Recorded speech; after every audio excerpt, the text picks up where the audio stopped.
ഉമ്മൻ, പിന്നെ കെ.സി. വേണുഗോപാൽ, അടൂർ പ്രകാശ്, ആര്യടം മുഹമ്മദ്, അതേപോലെ A.P. അനിൽകുമാറിന്റെ PA Nasrallah, അങ്ങനെ ഒരു ഗാങ്സ്റ്റേഴ്സ് ഉണ്ട്. പിന്നെ PC വിഷ്ണുനാഥ്, ഹൈബി ഈഡൻ, മോൻസ് ജോസഫ്, A.P. അബ്ദുള്ളക്കുട്ടിക്കെതിരെ ഓൾറെഡി ഫോർവേഡ് ചെയ്താണ്. ലീഗൽ ഫോർമാലിറ്റീസ് ഓൾമോസ്റ്റ് കവർ ചെയ്തിട്ട് അതിന്റെ മിഡിലിൽ സ്റ്റക്കായിട്ട് നിൽക്കുന്നതാണ്. എന്തുകൊണ്ട്?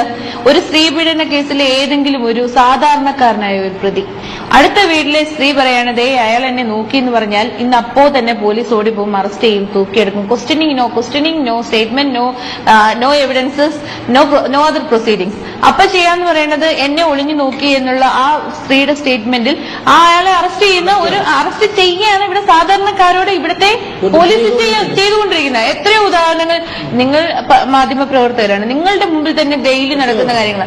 അപ്പൊ അങ്ങനെയുള്ള വ്യവസ്ഥിതിയുള്ള കേരളത്തിൽ കേരളത്തിന്റെ സ്ത്രീകളെ സംരക്ഷിക്കാൻ ബാധ്യസ്ഥരാണ് ഞങ്ങൾ, സ്ത്രീകളെ സംരക്ഷിക്കുന്നതാണ് എന്ന് വെള്ളയും വിട്ട്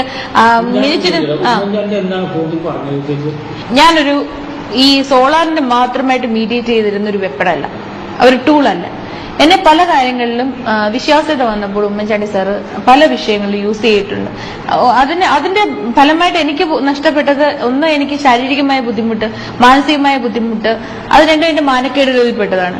മൂന്നാമത് ഫിനാൻഷ്യൽ ആയിട്ട്, അത് എന്റെയും എന്റെ കമ്പനിയുടെയും ഞാൻ നിൽക്കുന്ന സമൂഹത്തിന്റെയും നഷ്ടമാണ്. ബ്രൈബറി വാങ്ങിച്ചത്, കോഴ വാങ്ങിച്ചത്, ഈ 3 തലത്തിൽ എനിക്ക് നഷ്ടം ഉമ്മൻചാണ്ടി സാറുമായിട്ടുള്ള റിലേഷൻഷിപ്പിൽ ഉണ്ടായിട്ടുണ്ട്.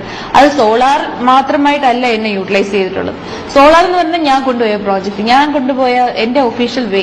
പക്ഷെ ഉമ്മൻചാണ്ടി സാറിന്റെ ഭാഗത്ത് പലയിടത്തുനിന്നും കൈക്കൂലി വാങ്ങിക്കാൻ നമ്മളെ ഉപയോഗിക്കുക, പല കാര്യങ്ങളിൽ, ഭൂമി ഇടപാടുകളിൽ പല ആൾക്കാരെ കൺവിൻസ് ചെയ്യാനുള്ള ഇന്റർമീഡിയറ്റ്സ് ആയിട്ട് നമ്മൾ യൂസ് ചെയ്യുക. ഇങ്ങനെയുള്ള പല കാര്യങ്ങളിലും നമ്മൾക്ക് മീഡിയേറ്റ് ചെയ്യപ്പെടേണ്ടി വന്നിട്ടുണ്ട്. ആ മീഡിയേറ്റ് ചെയ്യപ്പെടേണ്ടി വന്ന വസ്തുതകളുടെ ഒരു ഭാഗം ഞാൻ ഇന്ന് കമ്മീഷൻ മുമ്പാകെ കൊടുത്തിട്ടുണ്ട്. മറ്റ് ശാരീരികമായിട്ടുള്ള പ്രയാസങ്ങൾ അനുഭവിച്ചിട്ടുള്ള ആൾക്കാരുടെ പേരുകൾ ഞാൻ ഇപ്പം മെൻഷൻ ചെയ്തിട്ടുണ്ട്. ഈ ഉമ്മൻചാണ്ടി സാറിന്റെ നിന്ന് എനിക്ക് ശാരീരികമായ ബുദ്ധിമുട്ട് അനുഭവിച്ചിട്ടുണ്ട്. അതുപോലെ A.P. അനിൽകുമാർ, K.C. വേണുഗോപാൽ നടത്തിയ ഒരു ഗ്യാങ്സ്റ്റേഴ്സ് പിതൃതുല്യനാണെന്ന് ആ കമന്റ് ആയിരിക്കും. ഒറ്റ മിനിറ്റ്, ഈ ക്ലിപ്പ് ഹൗസ് സംഭവം ഞാൻ പറയാം. അതായത് എല്ലാ സമയത്തും ഈ പറഞ്ഞ ഈ രാഷ്ട്രീയ നേതാക്കൾ അന്ന് പ്രൊട്ടസ്റ്റ് ചെയ്യാൻ പറഞ്ഞല്ലോ, ക്ലിപ്പ് ഹൗസിൽ എപ്പോഴാണ് ആൾക്കാർ ഒഴിവായിരിക്കുക, ക്ലിപ്പ് ഹൗസിൽ എപ്പോഴും ആൾക്കാരുടെ വൻ കൂട്ടമല്ലേ, സന്ദർശകരുടെ തിരക്കല്ലേ എന്ന്.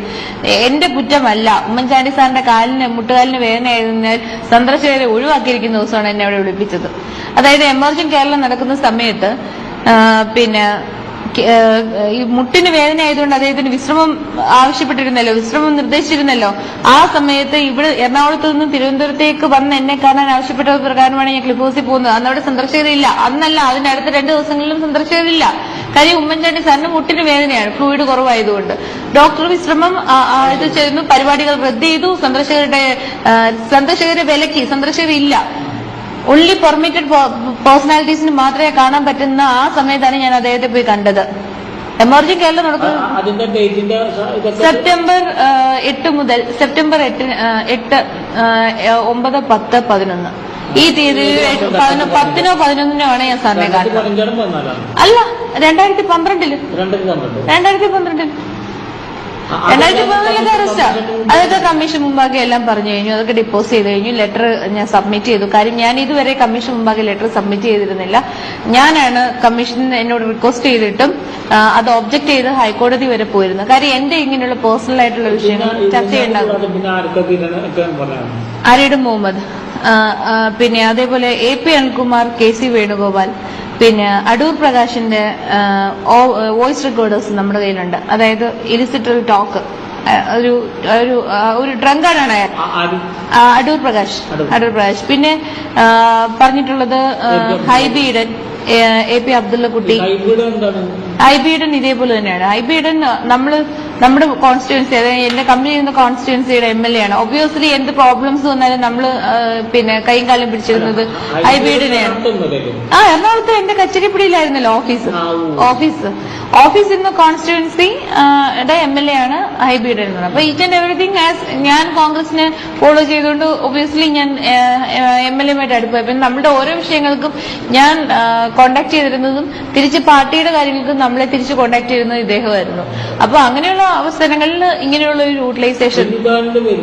ബെന്നി ബെഹനാൻ ആഫ്റ്റർ ഫ്രണ്ട് ലൈനിലും ആദ്യം വന്നിട്ടുണ്ട്.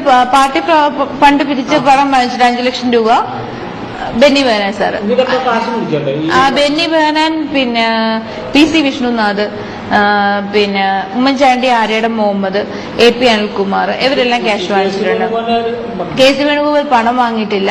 പക്ഷെ അതിനേക്കാളും ബ്രൂട്ടലായിട്ടുള്ള ഒരു വിഷയം എന്റെ ലെറ്ററിൽ കൂടെ പുറത്തു വന്നിട്ടുണ്ട്. അതായത് ഒരു പക വെച്ച് പെരുമാറി ഒരു 1.5 വർഷം ആ പകയുടെ എന്റെ പുള്ളി തീർക്കാൻ കൂട്ടുപിടിച്ചത്, അതിന്റെ കൂട്ടു നിന്നത്, അതിന്റെ കൂട്ടുപിടിച്ചെന്ന് പറയുന്നത് ആരെങ്കിലും ഒരാൾ എന്നെ ഇതിന് കിട്ടില്ല എന്ന് പറഞ്ഞാൽ ഒഴിഞ്ഞു മാറാവുന്ന സംഗതിയുള്ളൂ. പക്ഷെ അയാൾക്കത് സാധിച്ചു കൊടുക്കാൻ വേണ്ടി കൂട്ടുന്നത് നമ്മുടെ ഒരു സംസ്ഥാന മന്ത്രിയും അയാളുടെ PA-യുമാണ്, AP അനിൽകുമാറും PA നസ്രുള്ളയും. അപ്പൊ അവരുടെ എനിക്ക് പിന്നെ മനസ്സിലായെന്നറിയോ, ഒരു ഗാങ്സ്റ്റേഴ്സ് ആണിത്. അതായത് നമ്മുടെ ഈ ഒരാളുടെ നമ്പർ കിട്ടുമ്പോൾ മറ്റൊരാൾക്ക് കൊടുക്കുന്നത് ശരിക്കും പറഞ്ഞാൽ എന്താ പറയാ, സെക്സ് റാക്കറ്റ് പോലെ ഒരു വെബ് എന്നേ പറയാൻ പറ്റുള്ളൂ. ചെലന്തി വില, ജിക്കുമോൻ, സലീം രാജ്, പിന്നെ ജോപ്പൻ. ഇതിനകത്ത് ശരിക്കും വ്യക്തിമൈസ് ചെയ്യപ്പെട്ടു പോയത് ജോപ്പനാണ്. ഞാൻ നേരത്തെ പറഞ്ഞു, ജോപ്പന് ഇതിനകത്ത് 1 രൂപയുടെ ലാഭമില്ല. ആ കൂടെ അയാൾ ഇന്നസെന്റ് ആയിട്ട്, അതായത് അദ്ദേഹത്തിന്റെ പിന്നെ CM പറഞ്ഞിട്ടുള്ളതാണ് എന്താവശ്യം ഉണ്ടെങ്കിലും ലക്ഷ്മി വിളിച്ചാൽ പറയണം ചെയ്യണം എന്നുള്ളത്. അപ്പൊ ഇൻസ്ട്രക്ഷൻ പിന്നെ അനുസരിച്ചു എന്നുള്ളത് ലക്ഷ്മി എന്നാണ് എന്നെ വിളിച്ചിട്ടുള്ളത്. അപ്പം എന്റെ കാര്യങ്ങൾ നോക്കണം എന്ന് പറഞ്ഞിട്ടുള്ളത് കൊണ്ട് അത് ഒബേ ചെയ്തു എന്നുള്ളത് മാത്രമാണ്. 1. 2, ഇതിനകത്തുള്ള ഫിനാൻഷ്യൽ ആയിട്ടുള്ള യാതൊരു ഏർപ്പാടുകളും അറിയാത്ത ആളാണ് ഫിനാൻഷ്യലായിട്ട് ഉണ്ടോ എന്ന് പറഞ്ഞിട്ട് പിടിച്ച് ജയിലിട്ട്. എന്തിനു വേണ്ടി? അയാളുടെ കൂടെ നിന്ന് യഥാർത്ഥ പ്രതികൾ പിടിക്കപ്പെട്ടാൽ അയാൾ പിടിക്കപ്പെടും. അപ്പൊ ഞാനും എന്റെ കൂടെയുള്ള 3 പേരും കൂടെ ചേർന്നൊരു കൃത്യം ചെയ്തു. എന്റെ കൂടെയുള്ള ആൾക്കാരെ സംരക്ഷിച്ചു നിർത്തേണ്ടത് എന്റെ സംരക്ഷണവും എന്റെ സുരക്ഷയെ കരുതിയാണ്. കാര്യം അവർ പിടിക്കപ്പെട്ട ഓട്ടോമാറ്റിക്കായിട്ട് എന്നിലേക്ക് വരാം. എന്നാൽ അതുമായിട്ട് ബന്ധമില്ലാത്തൊരു വ്യക്തിയാണ് പ്രതിയാവുന്നതെങ്കിലോ അവിടെ കൊണ്ട് സ്റ്റോപ്പാകും. കാര്യം അയാളിൽ നിന്ന് എങ്ങനെ എന്നെ റീച്ച് ചെയ്യും?